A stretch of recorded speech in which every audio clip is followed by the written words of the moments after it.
Hey everyone, welcome to Smash Trivia. I'm your host, Smash Trivia John. You can find me on Twitter, Facebook, YouTube, TikTok, and Instagram by searching Smash Trivia to follow everything happening with me. I'll be the one with the big old green head in the profile picture. So excited to get into this. This is the Gamma Analysis. Basically, in this series, I'm going to review everything Hulk, all the movies, TV shows, and I also do random other geeky films.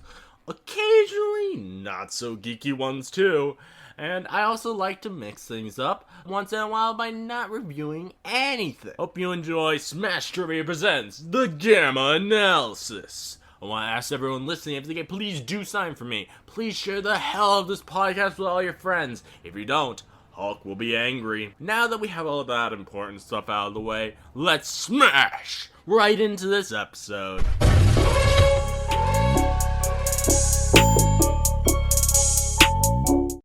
Hello, my Gamma friends. Today I'm going to be reviewing Looney Tunes back in action. And I'm joined by Laci and Matt from the Load Bearing Beams podcast. How the two are you doing? Hello. Gamma-rific. I'm okay. You look okay. Yeah. It's summer. I'm sick of it already. He hates our children. I absolutely understand that. Summer is a pain. I do want to say for anyone listening, Load Bearing Beams, Ames podcast. These are some people I met at over on TikTok. As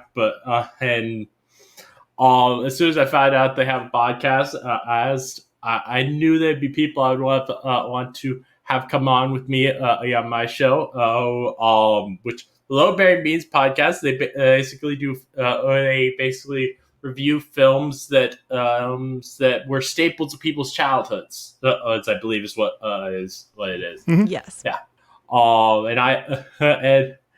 I decided to have them come on for Looney Tunes Back in Action, and because though I had never seen this before, this feels like it's probably a staple of some people's childhood, so it feels like it fits you guys' brand.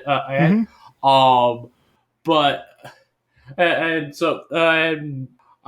very glad that I chose this because this film is absolutely ridiculous. Can I ask you something? Yes, it is. Huh? Can I ask you something as a young person?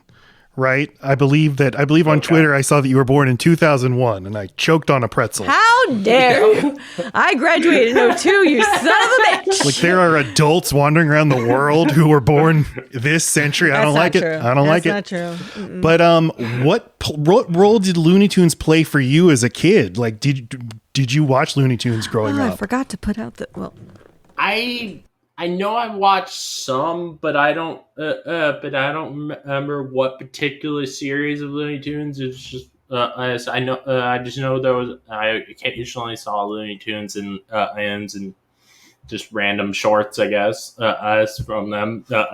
Merry Melodies. What were you gonna say? I was gonna say, like they're all shorts, right? So I think I realized a while back that what we saw as children were just like compilations, groupings of them. Was it called Merry Melodies? Am I making that up? The two theatrical shorts were Merry Melodies and Looney Tunes. Oh. There's basically no difference. Merry Melodies were in color and Looney Tunes were in black and white, but then Looney Tunes was also in color, and so it was just a title. There was no difference. And they both wrapped up with Porky the Pig. Basically. But in the 90s, when we grew up, Looney Tunes was having a big resurgence because it aired on Nickelodeon, which was like cable TV was getting more popular, and Nickelodeon didn't have a lot of original programming. They didn't start making their own cartoons until the early 90s, but they still had tons of time to fill. And so Looney Tunes was just on all the time for me as a kid, and it was like It's filler. I mean, yeah, you got a lot of time in the day that you need to program. Right. Put these old cartoons from 40 years ago on. And when I'm a kid, I don't know that these are old. These are exactly as good as Rugrats or Ren and Stimpy to me. And so they were having a big resurgence culminating with Space Jam, which was huge. And then Looney Tunes, Warner Brothers merged with Turner Entertainment and they were starting Cartoon Network. So Warner Brothers pulled Looney Tunes from Nickelodeon to hoard it over on their own channel. and it was a channel that way fewer people got. And as a result, Looney Tunes kind of retreated in popularity. Idiots. And by the time this movie came out in 2003, How do you know people you're not were just- saying everything Damn it. Smash Trivia John wants to say on his own damn I'm podcast? sorry. How do you have any idea, sir? I just started monologuing. it's Oh my alright. God. Jesus Christ. All right. I just need the little hook. All right. You take it away. Sorry about Matt. I'm pretty sure. No, it's all right. I'm pretty sure I probably the thing from Looney Tunes that I saw the most as a kid was Space Jam. And I always if I did see things that were Looney Tunes, it would have been on Cartoon Network. I didn't even know that before that they were on Nickelodeon. So that kind of surprised me. And I was just saying that to build up to the fact that like you grew up in a time when I think they were a lot less Accessible. present in the culture. Yeah. From being just these giant characters when we were kids to, one of many different, shows that you can watch. It makes sense that they were on Nickelodeon, though, because I don't ever remember actively looking for Looney Tunes. It just is one of those things when it was on, you just watch it. Mm-hmm. Yeah. Well, yeah. That's the same thing with me. I never was actively looking for it, but if it was on, I was fine with watching that. I think another thing that probably caused them to be less popular as the years goes on is Looney Tunes owns is very simple versus there's been a lot more complex cartoons owns with stories that since then. Yeah, world building and I think that's probably storyline. really changed its landscape. Yeah. Right, because they were meant to be digested in tiny bits, right? Yeah, they would play before movies in the 30s through the 60s. You'd go to the movie and a Looney Tunes cartoon would play, and like maybe you'd see Bugs Bunny once every year. Right. So you can't keep up with what's going on with Bugs Bunny. I remember as a kid, we had the VHS of Batman '89, and they have at the very beginning of that, at the Looney Tunes, would say that, "How dare you not have popcorn or something while watching this?" Right, they just intro. I found that really funny. Yeah. Yeah, they were on the Richie Rich VHS is one I remember as having Bugs Bunny in the opening. I want those VHSs. Oh man, I have Richie Rich VHS. You do? I think I have Richie Rich. So, That's fine. Okay, for another day. So getting to this actual film, though, what did you guys think of this? I had a lot of fun with it. Good. Good for you. I knew I'd seen this movie before because this director, Joe Dante, we did another of his movies a few years back on the podcast. We did his movie Small Soldiers. And I watched... Oh, that fucking figures. Jesus Christ, that stupid movie. I like to watch another movie by the director before we do an episode. And I remembered it back then. I thought, Lacey's not going to like this movie at all. She has no time for these silly antics. Because they're going, everything's a fucking one-liner. Everything's a dead end. Everything's a callback. Everything's a wink and a nod. It's like, tell me a story, dipshit. I like it. I think it's a very flawed movie, but it has a lot of really good gags. So I'm like, oh, you're all right. Oh yeah, Fucking nerd. Yeah, it's definitely not some kind of masterpiece but as someone who enjoys Looney Tunes stuff and stuff that's just ridiculous as hell, I really enjoyed it. I found it very funny. I think as someone who grew up a lot more on Scooby Doo, I think the funniest thing in it the 2D is the Scooby Doo and Matthew Lillard cameo. Matthew Lillard, yeah. I know, I love that. There's so many of those moments. Well, and the voice of Shaggy right there is Casey Kasem, the original Shaggy. Casey Kasem's voice is Shaggy? I know. That's great trivia. Oh my God. Well, I'm Shaggy the dog. Or no, Right. I'm not a The dog. I'm top Shaggy. 40. And and Frank Welker is Scooby Doo. It was what a moment. Yeah, wow. Yeah, I know you don't care. I could barely keep my panties out of my ass. Angry at Matthew. Fucking people love Scooby Doo. So many people love it. Maybe I should. The idea that they're angry Right. Keeping the torch burning. Yeah. Oh, See, that's the kind of shit that's lost on me. oh, it's really funny to me that they're angry at Matthew Lillard for his performance, even though Matthew Lillard's performance is one of the most beloved performances of a cartoon come to life. I know, he's so good. He's a treasure in general. I'll take him any day over a fucking cartoon character.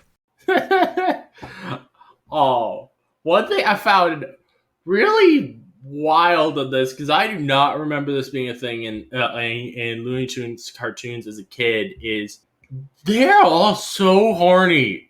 Oh yeah, Like I was they are. So surprised. They're very by adult. that. I think you need to watch the cartoons They're again. like, wow. The old cartoons are also very horny. I was surprised. Well, I mean, yeah, it's Nickelodeon cartoons that started to act age appropriate, right? Like there were actual kids in cartoons, but before that, the cartoons were just as much for adults as they were children. Mm-hmm, yeah. Just because they're drawn doesn't make them nice. Jessica Rabbit, am I right? Yeah. Okay. Well, and sexy Bugs Bunny does it for me every time.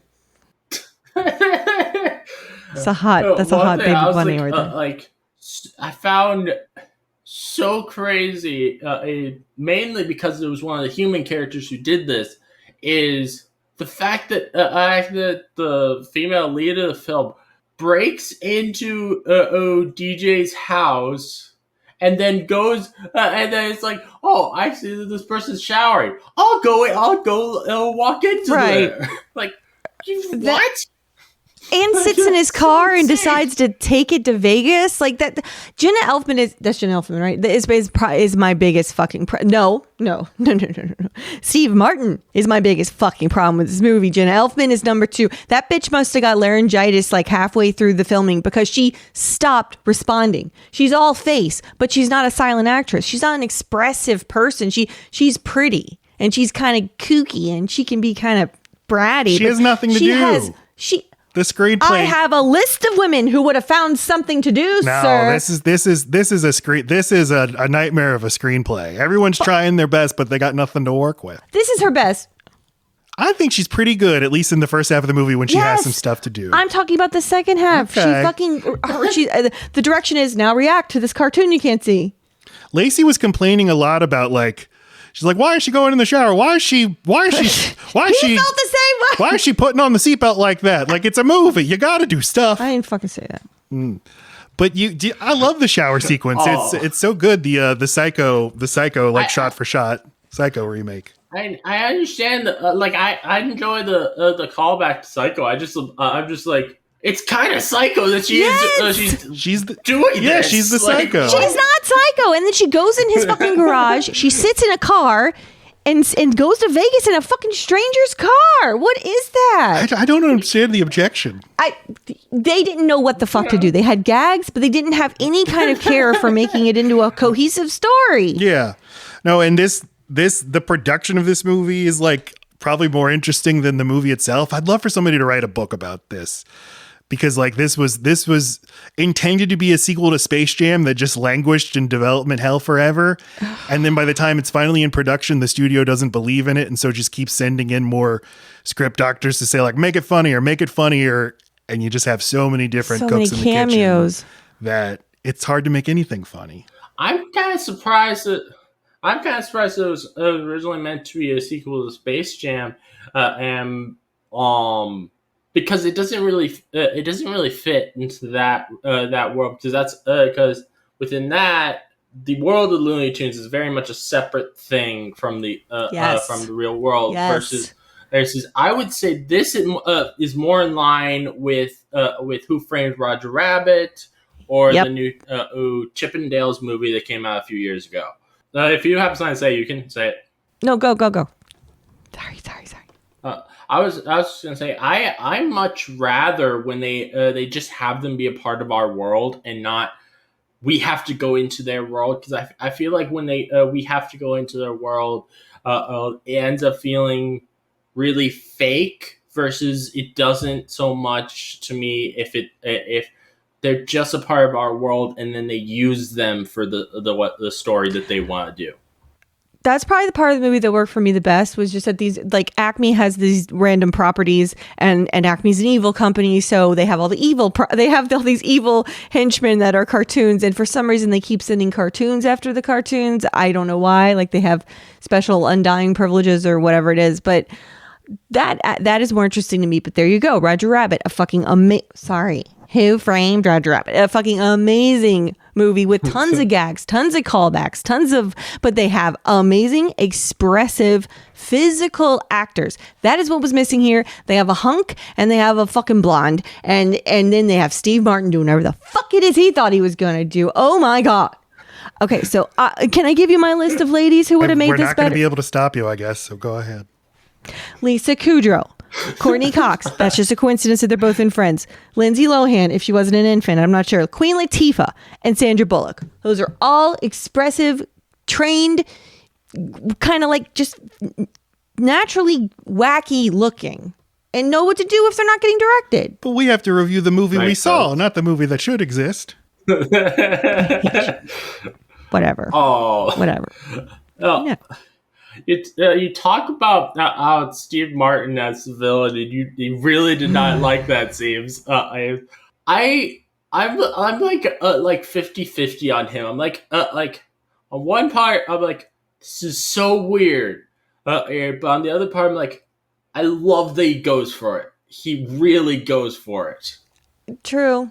So I'm like, I don't know how I'm like how I feel about it. I do see, but you know what ruined it for me, besides it being awful, is Matt saying, they just had Steve Martin, this god of comedy, come in here and say he's got a character, and no one felt like they could tell if it were good or not, and they just assumed, oh, well, that's Steve Martin. He's a comic genius. Just let him do it. I'm sure it'll look great. And it's like, no, it didn't. Well, and it fucking didn't. And I don't like him as a character. I like him when he plays it straight. But he also thought, like, this is a Looney Tunes movie. I'm going to play a Looney Tune.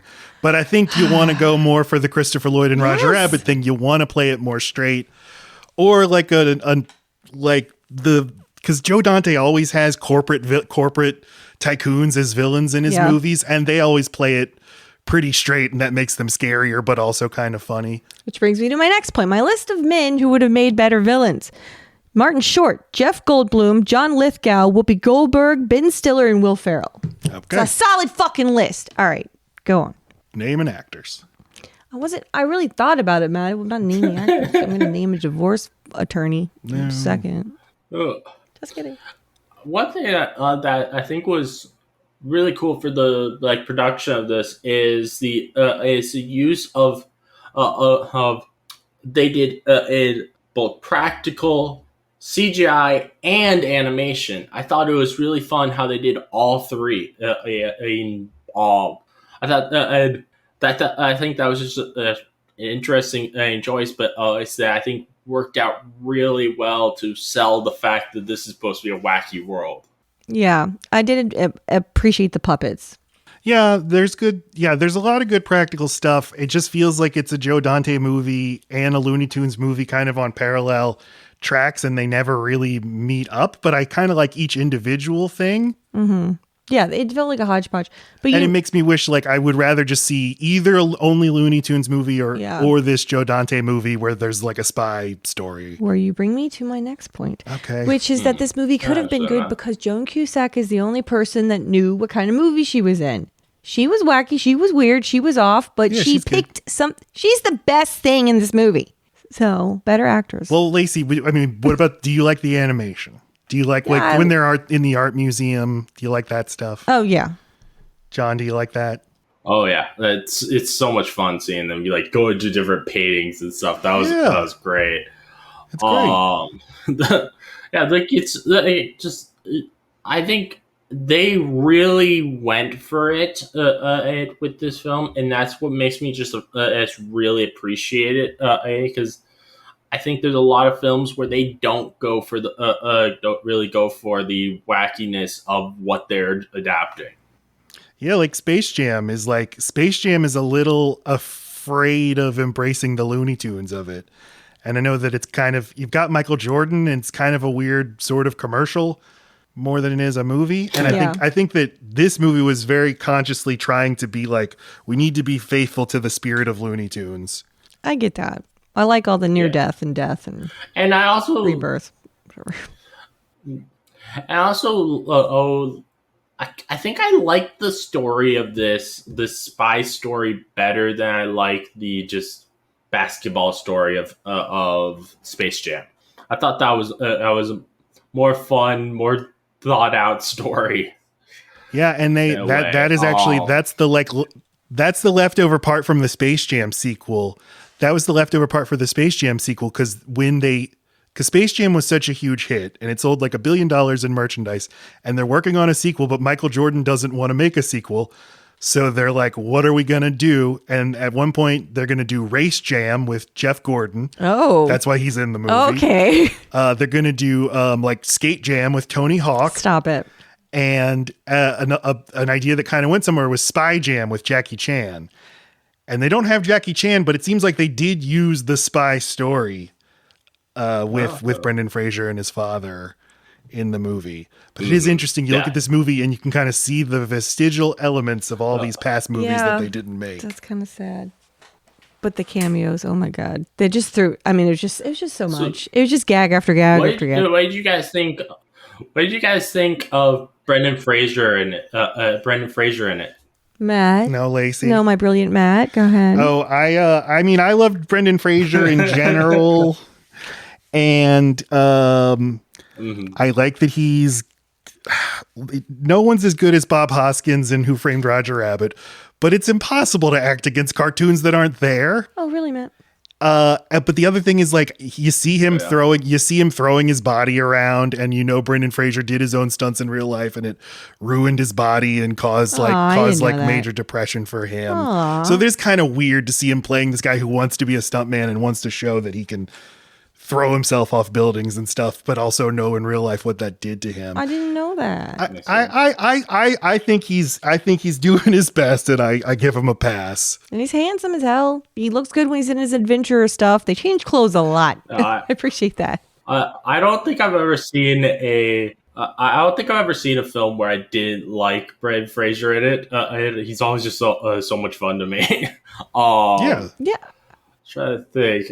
I don't know what you're talking about. I don't like Brendan Fraser. Oh, you have a list of actors you'd rather see. I like Encino Man. Oh, sorry. I meant in this movie you don't like him. Okay, well, please clarify, motherfucker. He's a treasure. Okay, so Lacey, you don't like him in this movie. Okay, Ben Stiller, Ryan Reynolds, Tobey Maguire. How could anybody succeed with this screenplay? I don't know, Matt. How did Bob Hoskins? Okay, that was a much better. That was a much better screenplay. It was a Steven Spielberg production. They had the full support of Disney. They had a giant budget. The beauty of my list is that I can never be proven wrong. Shut up. Yeah, you're right. Okay. Tobey Maguire. Fuck off. Yeah. One thing I want to ask you guys: did I misunderstand the scene, or did Tasmanian Devil eat Ron Perlman? He did. Well, but then you hear Ron Perlman off screen saying that he's okay. It's like a Okay. Austin Powers callback. It kind of was, yeah. I'm okay. Like, oh, okay. Yeah, I kind of wish he was just eaten, and that's that. That's Taz for you. Yeah, who Brendan Fraser does Taz's voice. What do you mean? In this like, movie what? or all the time? No, in this movie. Like a party trick? Okay. There's always a friend you have that can do a Taz. I'm guessing it was mainly just as for the one scene where Taz actually talks, because there's one moment in the film where he does, and I'm guessing that's where Brendan Fraser voices him. No, I think he does all the crazy noises. I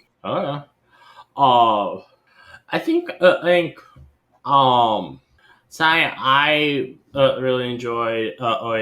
It's just all the and I think this is partially me liking ridiculous stuff, and also just liking seeing movies made inside of movies. I loved all the ridiculousness at Warner Brothers lot. Like, I thought that was so much fun. Yeah, I like seeing any kind of lot stuff. What do you guys think of those scenes?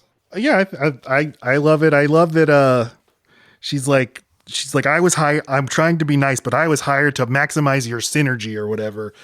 And like Hollywood has gotten so much worse since then. That's the whole job is you gotta utilize these brands you have. I think it's funny how Bugs Bunny helped them get Daffy fired, and then immediately he's like, "We got to get Daffy back." Like, why did you help them get him fired then? Well, but that's their dynamic, right? So that's the part that worked the best for me. Is it was really true to who those guys are, and they do at the end of the day seem like friends. I think all the stuff Bugs. I've never found Bugs very funny. It's Daffy, but the two of them are what makes it both funny. So that actually was my favorite part. Was those two guys, and all the costume changes. I love costume changes. But that's what makes me wish it was just a straightforward Looney Tunes movie. I find it really crazy and a little bit funny, but also just weird how our female lead she keeps being like, I don't believe this is all happened, that your father could be a spy and all of this. I'm like, after all the craziness you've already been through, why are you still thinking that this is not real? A car literally stripped you. Right. And had your measurements somehow. Right. Yeah, a Walmart magically appeared for you. Okay, well that's just the power of Walmart. That's not the power of spies. Yeah, she's kind of like impossible to please crank for a little too long. But she's beautiful. I don't mind staring at her. Her legs do not quit. I love her legs. Oh. One thing I think I'm pretty sure is a callback. I may be wrong. Wasn't the actor who plays Brendan Fraser's dad also James Bond on a while back? So I like the fact that they cast him as the dad. I love that. Yeah, Timothy Dalton. He played James Bond for only 2 movies, but he's really good as James Bond. And this movie's like this alternate reality where he got to play James Bond forever. And it's kind of sad. So many great like posters on his wall. Like there's a poster I wrote down. More is never enough. Operation Conspiracy. I love all that stuff. And he's funny. He's great in comedies. Yeah. He's great in Hot Fuzz. Yeah, I just always like seeing him. Mm-hmm. I couldn't place him. I think my favorite thing from him is if you've ever seen the DC TV show Doom Patrol, he's one of the actors in that, and he does a great job.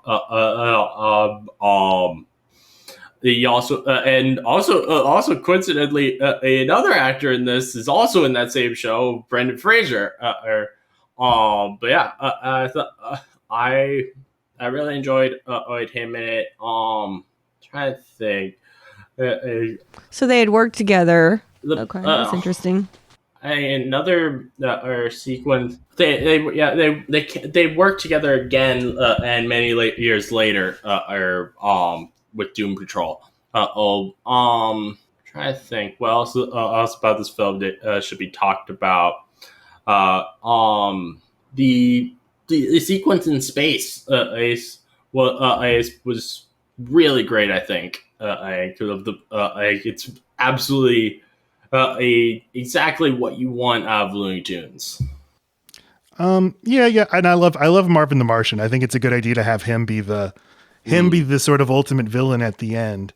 I like that. Because Space Jam creates a new character to be the villain, and I think why create a new character? You have your own cast of characters. Use someone who's sitting there on the bench. But it is interesting because Looney Tunes, their whole thing is like the good guys always win. They always wrap things up nice and tight and everything. The idiot's always the idiot's the same formula over and over again. So really, they kind of have set up all of these villains to be completely inadequate at actually achieving anything, which I do find it fun that they're so easy to beat. You could just get on to the next mission, There's no stakes. So, I mean, it's something very comforting about like, oh, he's not going to get anywhere with that. I love Bugs tricking him into getting sucked into space by just doing the roll down your window thing. That was great. Yeah, that was funny. Yeah, it's great. Oh, yeah.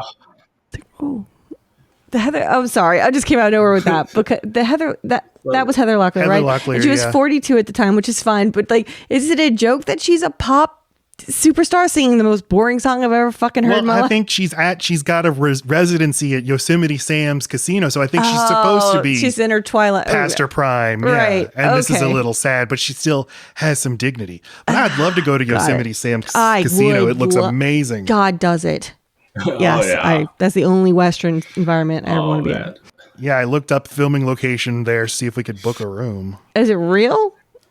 I mean, no. Yosemite's Sam's Casino. I know it's not really a real. cartoon. No, shut up. I mean, I feel like Some of it I could. feel like it absolutely could be real in a few years with all those Airbnb things that have been happening. Oh, I'd love that. Let's make it happen. Yeah. Holograms? Oh yeah. Yeah, we can do it. I flew on the Bee from Honey, I Shrunk the Kids at Universal Studios, so anything's possible. Not at Universal Studios. I did not. I was in Disney World. Oh, it was Disney World. That's yeah. where I was. So I'm just saying, I could be immersed if I wanted to be. But not in this film. No, right. Okay, fine. Right. But that did look like a cozy. I like the they have Yosemite Sam. He's just like he stops off chasing him really quick, just be like, I love this rug, and starts kissing his own face. Yeah, that was great. Wait. Yosemite Sam. Wait, the zipping. What did you do? I'm sorry. You cut out a little bit. I'm pretty sure Yosemite Sam. He while he was chasing them, he stopped really quick to just kiss his rug and say, "Hey, I love this rug." I did. That was funny. That's like one of the only times I laughed. You laughed a bunch. I wrote down every time you laughed. Bit. Because I knew you were going to be mad after the movie. And I was like noting it down. Lacey laughed when the alien is in the jar and they poke big holes in his jaw. That was funny. Lacey laughed. Let's see. Lacey laughed. An alien at the jar. The coyote being happy to order gift wrapping. You laughed at that. I liked when Bugs Bunny used Hershey syrup because he's in a black and white movie, so he just needs Hershey syrup to make blood. That's right. Whatever. Okay, there were moments. I just like a cohesive story, and it was really Jenna Elfman and Martin Short. Nope. Steve Martin. I don't need your correction, Sorry. sir. I have it written down right here. All right, yes. So it's just those two pissed me off every time they were on screen. Brendan was doing his best. But I've watched this movie twice this week, and I still can't tell you what the blue monkey is. It's a diamond, Matt, that changes humans into monkeys, and then it What? changes them back again. Yes, it's a diamond that if you hold it up and like it shines, it turns you into an actual. Remember when monkeys were used in movies a lot, and that's just always a win. And so the whole plan was for Acme to change everyone into a monkey. Then they're going to make Acme products for free, and then they're going to change them all back into a human, so they'll buy the products the monkeys made. How do you not know this? So they're Amazon. Right, they're Amazon. Except with Amazon, it's actually products that most people want, and I don't think most people are looking to buy explosives. Right. Is that all Acme makes? I feel like there's Acme everything. Anvils, It's mostly anvils and explosives. pianos, Yeah, pianos. things that can fall on the head. And this is I do not remember with the original cartoons whether this was a thing or not, or if he just bought stuff from Acme. Was Wile E. Coyote always working for them, or was he? Because I seem to remember he just bought their stuff so that he could use it against the speed runner. That's a good question. Yeah, I think he's like an independent contractor. Right, yeah. He's not sometimes he can work for them if their interests align, and here they did. But yeah, he's kind of off doing his own thing. A journeyman? What do you call it? A mercenary? He's a mercenary. He's a mercenary. He really is a mercenary. Not enough Wile E. Coyote and Roadrunner, I think. I would like a little more from them in the They're movie. a little one note. I never noticed how much his snout acts as a penis. It just sorry. Random weird place to leave it. Sorry. There's a little bit of a delay, John. That's why we keep interrupting you on accident because there's like a 3-second delay. I absolutely Make understand that 7 seconds. I'm having a same problem on my end. I like there'll be times where I can see your guys' lips moving, but you guys aren't even saying anything on my end. Trust me, God. it's brilliant. I hope this isn't an editing nightmare for you then. There's going to be some moments to take out. We'll see. We'll see. I kind of wonder if the canceled old Coyote versus Acme movie, like, I feel like it easily could have been like a sequel to this, as in maybe that he's suing them because he's a disgruntled employee. He's mad. He's mad that the products they're supplying him with keep hurting him. And I feel like that could easily be what the plot was of that. It saddens me we'll never see that film. We'll never see. And that drives me crazy because it sounds like such a good idea, is a Looney Tunes movie that's a lawsuit. Right. They do kill them and hurt them so many times. Do you know about this, Laci? I do not. Do you want to tell her, John, about the deal with Coyote versus Acme? Yeah, so Coyote versus Acme is a film that was completely finished, and then Warner Brothers just decided to scrap it last year, and for tax purposes, just like they did with Batgirl. It's really annoying. I don't understand why they think this is a good idea. I feel like these films would make a lot more in the box office than they can get from a tax write-off, and also the fact that they announced that they would be scrapping it, I think should have made them they should have then saw the how people reacted to it and been like, if we release these things now, we'll look like heroes and people will go see them. Like, I don't understand why they actually went through with these canceling them. Yeah. But it's really annoying that they do it. Is like, if I were a creator or making movies, I would not want to work with Warner Brothers ever again because I would be so worried that my film will never get to be seen.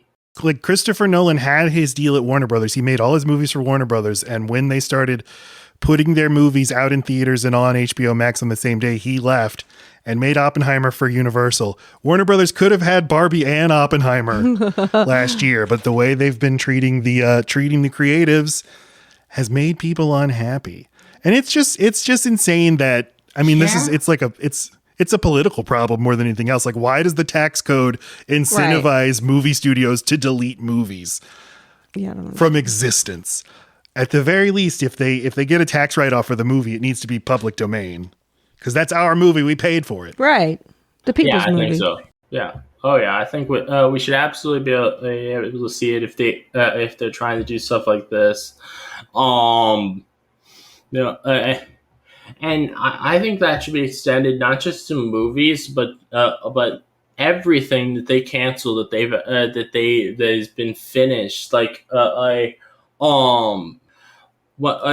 studios if they cancel a show that they've already made a pilot for, I think people should get to see that pilot and see what the studio's making them miss out on there was just a few years ago there was filmed and completed a live action Powerpuff Girls pilot and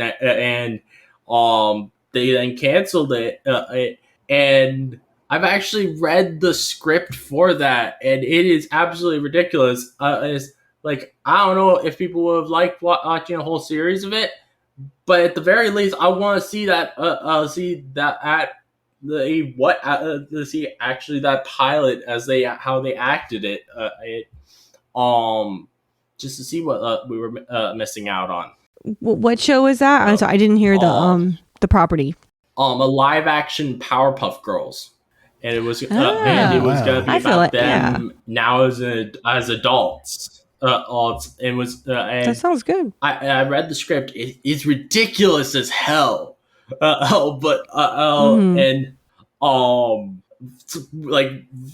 weirdly adults. Surprisingly, even though it's supposed to be for Netflix. That sounds right. Network TV. That's who it's for. Like, right, it's going people to be who making a live action version of that. Yeah. Mm-hmm. Oh yeah, I did it. I the script for it actually leaked, and I read the script out on episodes with someone who is a massive Powerpuff Girls fan, and she said, yeah, I would love to be able to see this. It like Mm-hmm. I don't.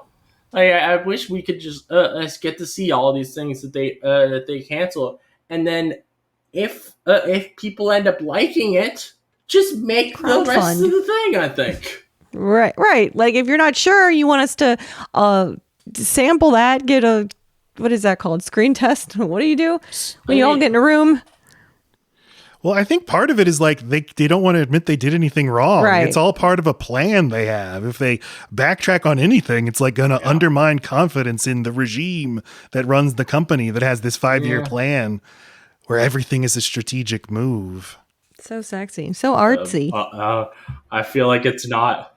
I feel like it's not working in their favor though, since Warner Brothers seems like out of all of the studios to be doing the worst over the past few years, ever since David Zaslav took over. Well, yeah, and that's actually part of what like kind of made me sad watching Looney Tunes back in action, which starts within the Warner Brothers studio and like treats Warner Brothers as this institution that we all respect.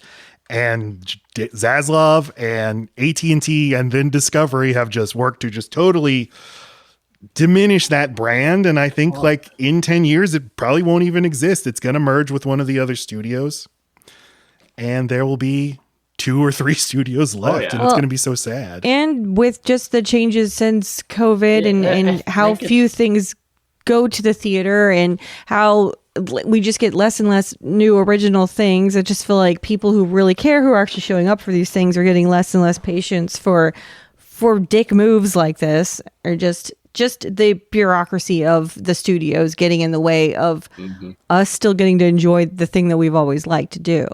They're ruining it. Yeah.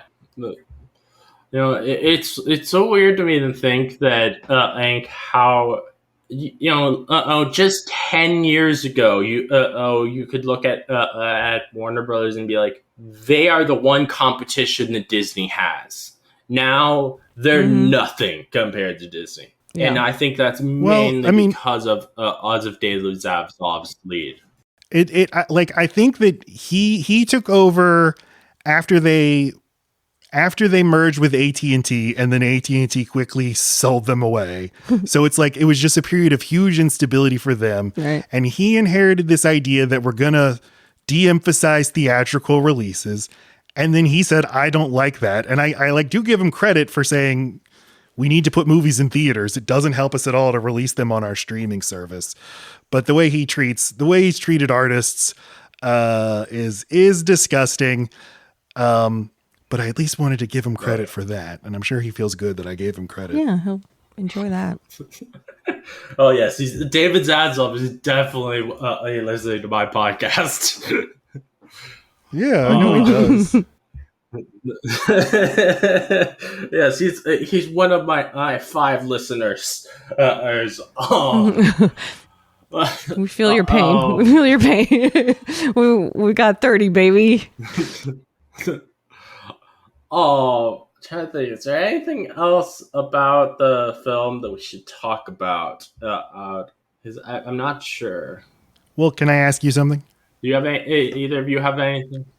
Yeah, sure. I mean, Joe Dante as a director, like, do you like the Gremlins movies, or do you like any of his other movies? I didn't know who he was before this, but I have seen the Gremlins movies and I've seen Small Soldiers, Small Soldiers. I enjoyed that as a kid. I haven't seen it again as an adult. So I don't know if it holds up. Then again, it seems like I enjoy much more of the ridiculousness than Laci, so I might I still enjoy it. The Gremlins and I like them both. But I think I liked the first one more than the second one. I think the second one just felt a little weird to me. It's very weird. It's very weird. You might want to give it another shot though, because it fit to me. But it is the most ridiculous. It's the most ridiculous. If you like ridiculous stuff, it's him getting to be his weirdest and most ridiculous because he had the blank check from Warner Brothers because he's like, I made Gremlins 1. You got to let me do whatever I want on Gremlins 2. I mean, I like the ridiculousness. I just think I think it doesn't fit quite as a sequel to the first one. Right. It just like the first one feels like it's this film that's very much a family film. The second one feels completely different. It's set in this office. It's like it's just like I think it works better than the Gremlins in this home setting with family. Something like that is what I mean. Yeah, like a kid making a mistake, having a pet, not doing what he's supposed to do with the pet. All that's believable, and I like them both. I like the first better because isn't it a Christmas movie? It's a Christmas movie. It's one of my favorite Christmas movies, but it's also kind of a horror movie. And the second one's just a straight comedy. Oh, really? Yeah. Mm-hmm. But it's when you watch all of his movies, you notice he has the same actors showing up in every movie. I like that. And a lot of the same elements. So it was just interesting to watch this movie as a Joe Dante movie. Because like he always has an evil corporation. He always has a weirdo boss who's the ultimate villain. Can I ask you something? Yes. Would you say that Gremlins 2 is Dante's peak? Oh, it might be. It might be. Puns, baby. Eruption. I love my wordplay. I like after watching this film though, because I enjoyed it as much as I did. I literally went on Letterboxd and I added all the rest of Joe Dante's films to my watch list. It's on there. They're all pretty sure. Like the two that I particularly want to see the most are The Burbs with Tom Hanks and Matinee with John Goodman. Like those just look like they might be very interesting films to me. Well, I love The Money Pit, and I always think of that as being the same as The Burbs for some reason. I can't remember watching The Burbs, but I like Tom Hanks in that era, so I'd give that one a whirl. Yeah, and John Goodman can do no wrong. Matinee's really good. It's like a tribute to this era of B movies that Dante loves. Is John Goodman like a big old producer or something? He is, yes. He looks like a producer. And he's modeled after William Castle, who was this movie producer who would do tricks like hire actors to play nurses to stand at the front of movie theaters to be like, I don't know if you want to go in there. People are getting sick while they watch this movie. Did he smoke cigars? He looks like he would. He did. He did. He looks like he would have suspenders. I'm sure he had suspenders under the. Okay. I was on a roll. I should have left it alone. I love John Goodman. He's wonderful. He's hilarious in everything. Yeah. He would have been good in this movie. Another one I would be interested in seeing, just because I like horror comedy. Is and also like some of the actors that are in this. Is Burying the X. X is a film that Joe Dante also did in 2014. Oh, that one. Yeah, that one. I haven't seen that one, but that one I think got really was not very well received, and it's super low budget. Like Looney Tunes Back in Action kind of tanked his career, unfortunately. He's still trying to make another movie. Not surprised. Space Jam Back in Toonies. Yes, yeah. But he wants to make Space Jam 3. He can do it. I feel like honestly, this is a film where if it were released today, I actually think more people would have seen it than they did back then, because it reminds them of this of a different time of films, because you don't see films made like this very often these days. And it's nostalgia. So I feel like it actually could have really done well today versus is that nostalgia aspect wasn't as big of a thing, I don't think, in the early 2000s. And I think it was. would you I think agree, it was disagree? the. What do you think?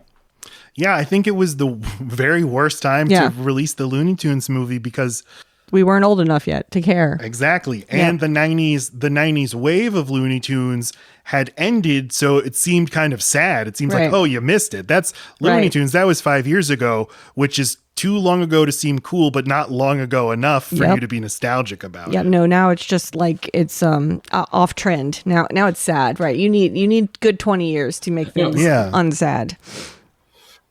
I totally agree. One thing I was surprised as of like a really well placed joke in this because it works so well for the time that it was released is the Finding Nemo joke because Finding Nemo was released only like 6 months earlier before this. That one totally took me by surprise because that still feels like a recent movie to me. So it was just like, hey, don't have old references in your old references that still feel new. Yeah. I know. Yeah, I was surprised all too. the But references in your film where it was absolutely new when that when the Right. reference was happening. Don't mix media with no. I think like animation is such a small world that everybody knows what everybody else is doing. So Working on- like, if you're working on the Looney Tunes movie, you've been aware of Finding Nemo for like 10 years, even though it only just came out into movie Probably. theaters. And they were going to have live action people in Finding Nemo. Everyone knows that. Like just Oh, you're right. real male Yeah. scuba divers randomly, like a screensaver. It's going by. They should have. I'm Maybe I'd lying. like it. Okay. There I go, writing another movie. One thing I think was really fun. How they did the trap that his dad is in at the end of the film. Like they really went there with having all these practical Acme explosives. I thought that was really cool looking. And I love that he's literally tied to a train track. That's like the ultimate callback to old cartoons. Yeah. Which is a callback to silent movies, which Yeah. calls back to the beginnings of the railroad itself. Yes, someone was always tied to a railroad. But Always. it's nice that it's not the lady in the movie who's being tied. True. It's debonair Timothy Dalton. Yeah. who And it's a needs to be son saved. saving his father. And we all got weepy at that. I'm oh, sure. Lord, did I? Yeah.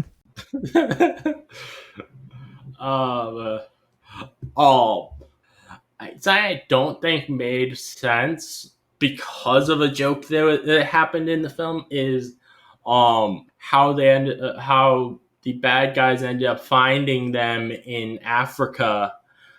I don't think that I think because of them making the joke about how they can't find them because of Daffy being on putting his face in front of the map.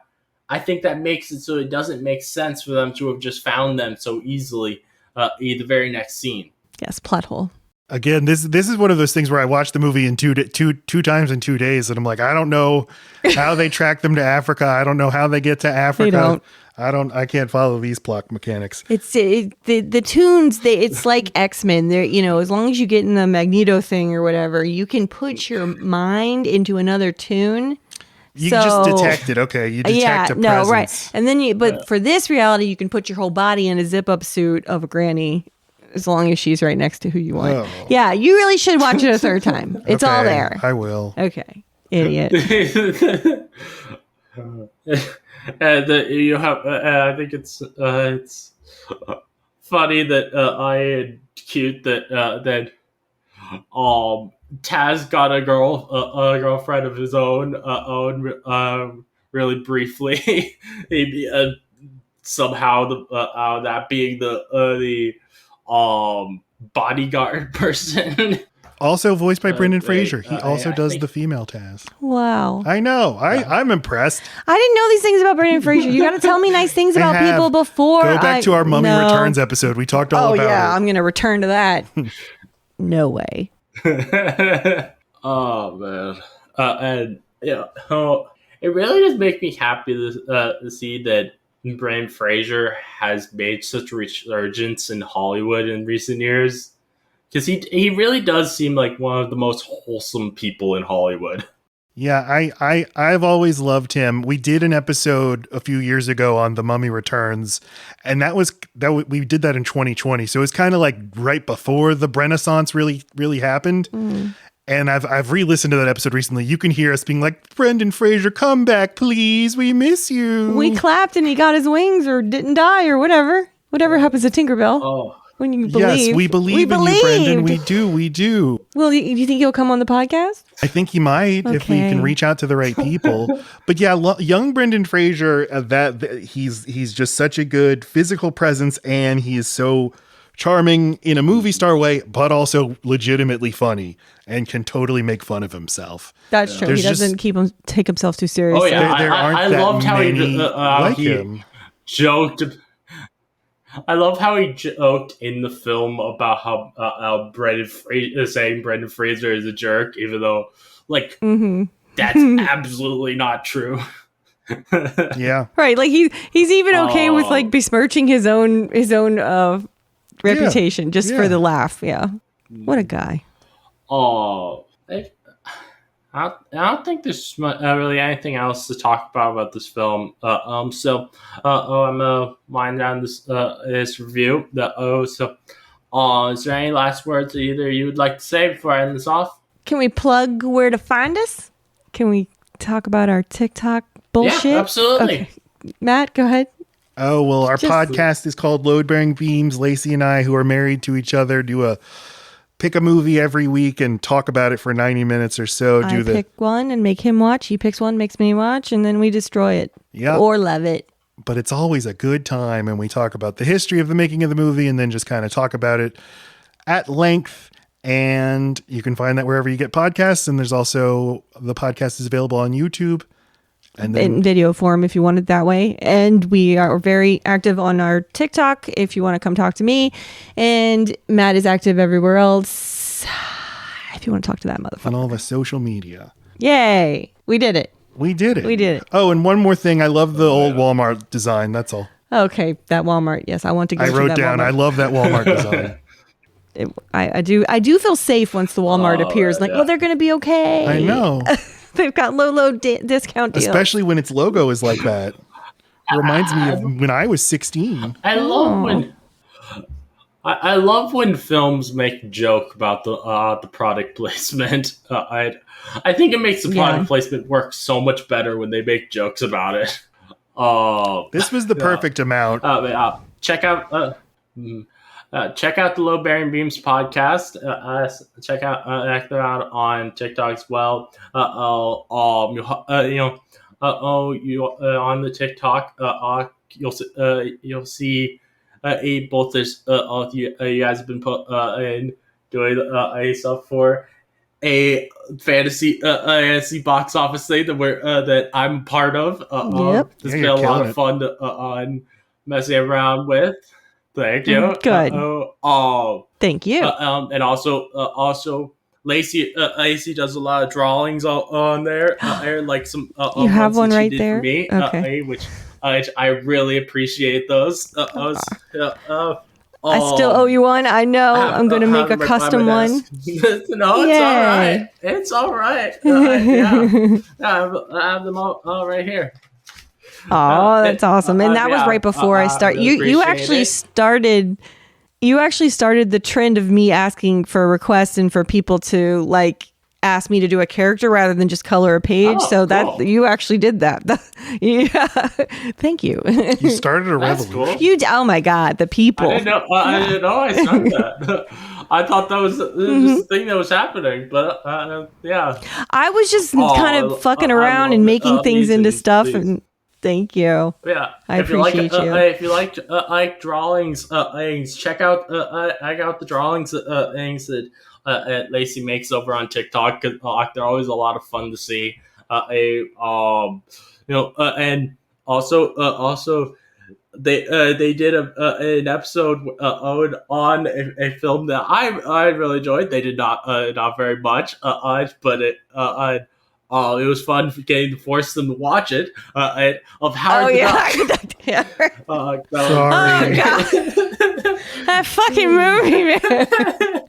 I'm glad I saw it. I mean, I never regret seeing a movie. It makes me a more smarter person. But It was a good episode. It was a good episode. Yes.